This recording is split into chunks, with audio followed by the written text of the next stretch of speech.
मत्ती की इंजील बाब 4। उस वक्त रूह यीशु को जंगल में ले गया ताकि इबलीस से आजमाया जाए, और 40 दिन और 40 रात फाका करके आखिर को उसे भूख लगी। और आजमाने वाले ने पास आकर उससे कहा,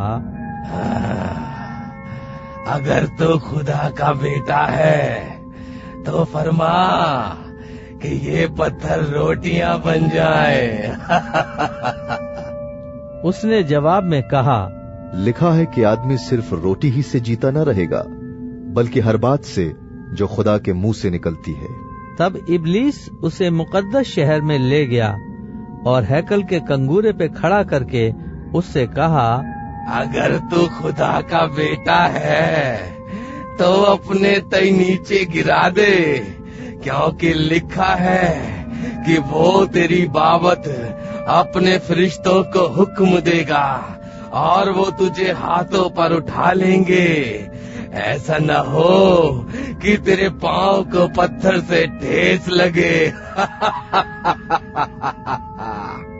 यीशु ने उससे कहा, ये भी लिखा है कि खुदावंद अपने खुदा की आजमाइश न कर। फिर इबलीस उसे एक बहुत ऊंचे पहाड़ पर ले गया और दुनिया की सब सल्तनतें और उनकी शान और शौकत उसे दिखाई और उससे कहा, अगर तो झुककर मुझे सिजदा करे तो ये सब कुछ तुझे दे दूंगा।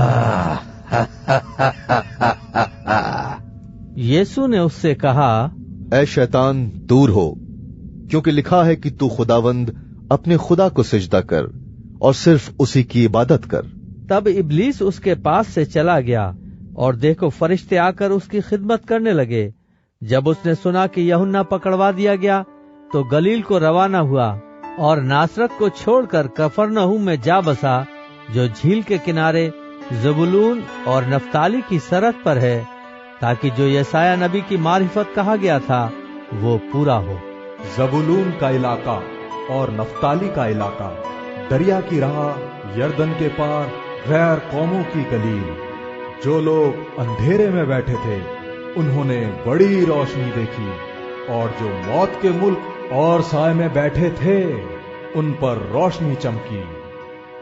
उस वक्त से यीशु ने मनादी करना और ये कहना शुरू किया, तौबा करो, क्योंकि आसमान की बादशाही नजदीक आ गई है।